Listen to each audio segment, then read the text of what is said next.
Queridos irmãos e irmãs aqui presentes na Catedral, irmãos e irmãs que nos acompanham pela Rádio Luz e Alegria e pela FWTV, quero, antes de iniciar a nossa reflexão da liturgia da palavra, pedir assim a oração de vocês todos pela saúde do Padre Angelim, do Padre Antônio Dalpiva.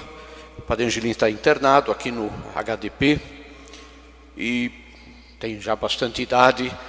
Esperamos que ele melhore, que fique bem e não deixemos de rezar por ele. Acho que cada um de nós, especialmente aqueles que participaram do Cursilho de Cristandade na nossa diocese, são devedores do trabalho, da generosidade, da entrega deste sacerdote, um dos sacerdotes mais antigos da nossa diocese.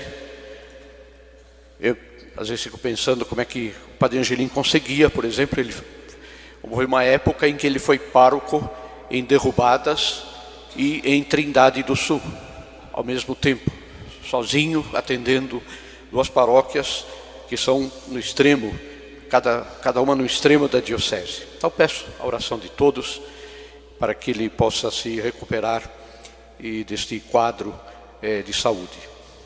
Também hoje nós estamos celebrando pela primeira vez a Santa Missa na intenção de todos os falecidos, nossos falecidos, familiares, amigos, irmãos.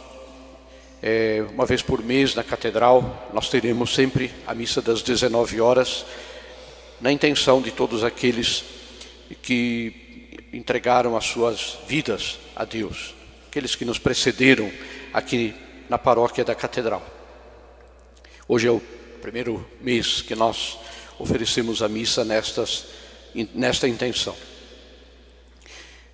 Nós celebramos hoje o dia do Papa, por isso foi colocado aqui a fotografia do Papa Francisco, para que nós não nos esqueçamos de rezar também por ele. Há poucos dias assim tive a graça de estar em Roma para a visita dos bispos do estado do Rio Grande do Sul ao Papa. A cada 5 anos essa visita acontece.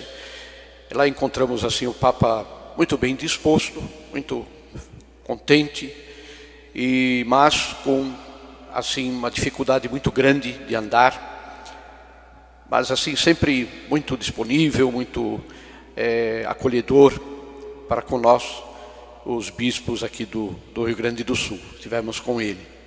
E a coleta da missa de hoje, ela será entregue ao Papa. É um costume em toda a igreja, no dia de São Pedro, chama-se o óbulo de São Pedro, ou seja, tudo aquilo que se recolhe naquele dia na igreja e no mundo inteiro, nós encaminhamos para o Papa, para que ele possa exercer a caridade segundo o que ele tiver como mais importante.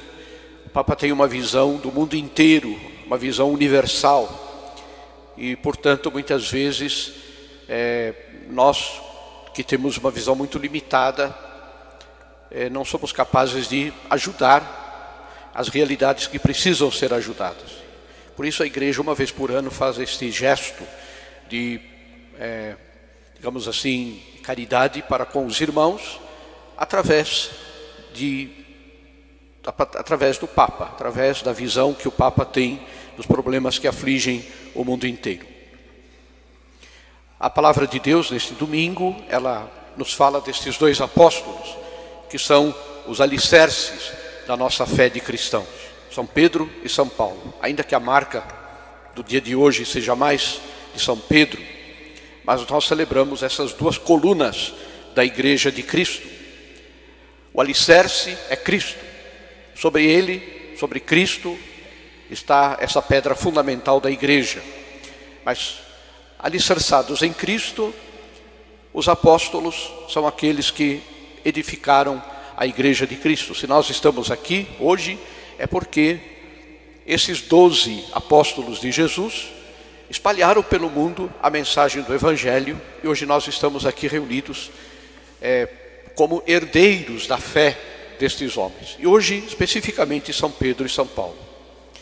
A primeira leitura, ela nos apresenta Pedro, o apóstolo do Senhor, preso em Jerusalém.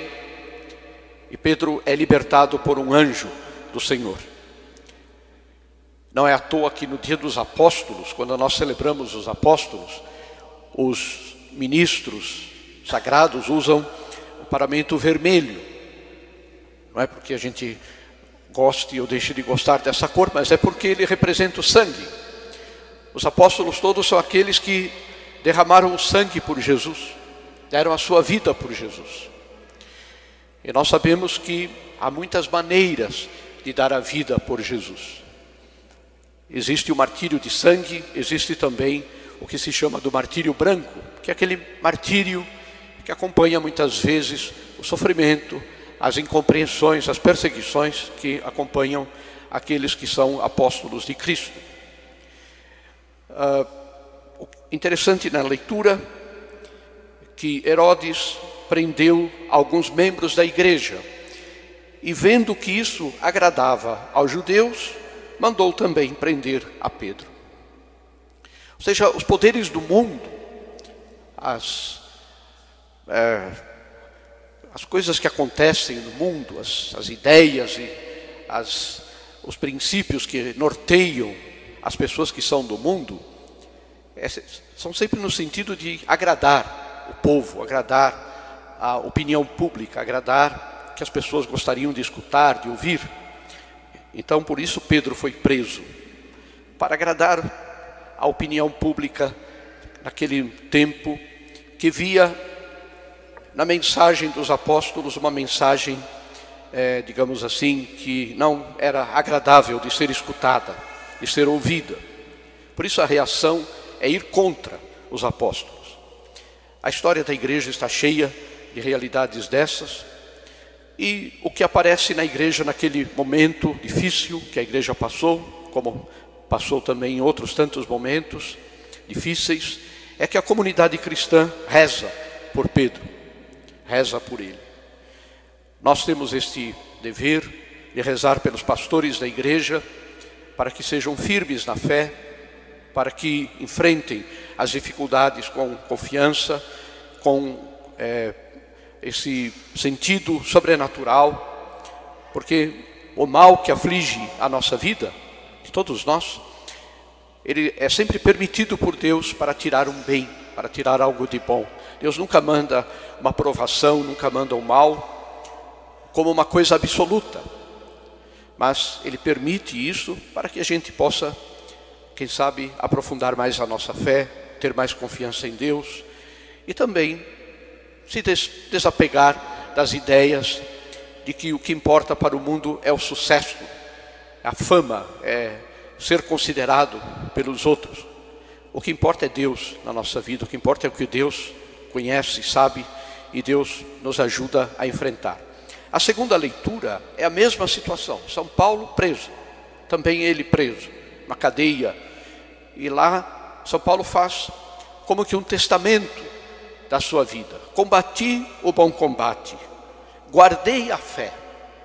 Um apóstolo perseguido, um apóstolo que depois de alguns meses morreu decapitado, injustamente, perseguido por causa do Evangelho, está tranquilo, dizendo: combati o bom combate, terminei a corrida da minha vida, guardei a fé. O que importa é guardar a fé. O que importa é que nós sejamos sempre firmes na nossa fé. Estes apóstolos, queridos irmãos, são modelos para nós todos, para a nossa vida inteira. Nós devemos olhar para eles com a certeza de que Deus está sempre conosco, nos acompanha, nos ampara. E temos tantas dificuldades na nossa vida, às vezes na família, no trabalho, situações que nós vivemos, que eventualmente, com o olhar humano, podem nos levar a desanimar, a nos entristecer. Nós devemos manter sempre a nossa confiança em Deus, manter a fé. E finalmente o Evangelho de hoje, nosso Senhor confirma a fé de Pedro. Por isso que nós celebramos o dia do Papa. O Papa é o sucessor de São Pedro. É aquele que na igreja tem a missão de nos confirmar na fé. Como disse a vocês, fui lá com os demais bispos, éramos em 22 bispos aqui do estado do Rio Grande do Sul, fomos lá visitar o Papa, tivemos uma longa reunião com ele, 2 horas e meia assim de reunião com o Papa, assim como irmãos que somos, o Santo Padre muito acolhedor, muito... E um dos bispos perguntou assim para ele, falou: mas, Santo Padre, mas o mundo tem tanto problema, o senhor tem tanto problema, tanta dificuldade que a igreja hoje vive, tantas situações difíceis, como é que o senhor consegue manter o bom humor? E o Papa disse assim, duas coisas. Primeiro, rezar. Segunda coisa, desdramatizar. Desdramatizar. Quando o mal nos aflige, nos afeta, nós temos que desdramatizar, olhar para Cristo e confiar em Cristo. São Pedro fez isso, confiou em Cristo, entregou a sua vida generosamente ao Senhor e traiu Jesus. Nós sabemos disso, na paixão de Cristo ele traiu Jesus 3 vezes. E mesmo assim Jesus soube acompanhá-lo, soube fortalecê-lo na sua fé. Estes homens, queridos irmãos, nos ensinam a sermos sempre firmes na fé, a termos sempre a nossa fé como uma luz que brilha diante dos nossos olhos. Pela manhã celebrava o Crisma em São Martinho, 2 horas de viagem para ir, 2 para voltar. Até lá é uma paróquia limite com a diocese de Santo Ângelo. E na hora da crisma, os que estavam sendo crismados, na hora que foram fazer a profissão de fé, levantaram assim a vela acesa e me explicaram o sentido. A fé é uma luz que brilha na nossa vida, então por isso ela tem que estar no alto. Aprendamos o testemunho desses apóstolos a ter sempre esta luz da fé diante dos nossos olhos, diante da nossa vida. E peçamos a intercessão de São Pedro e de São Paulo, para que nós, como Igreja de Cristo, sejamos sempre uma igreja fiel ao que ele nos ensina.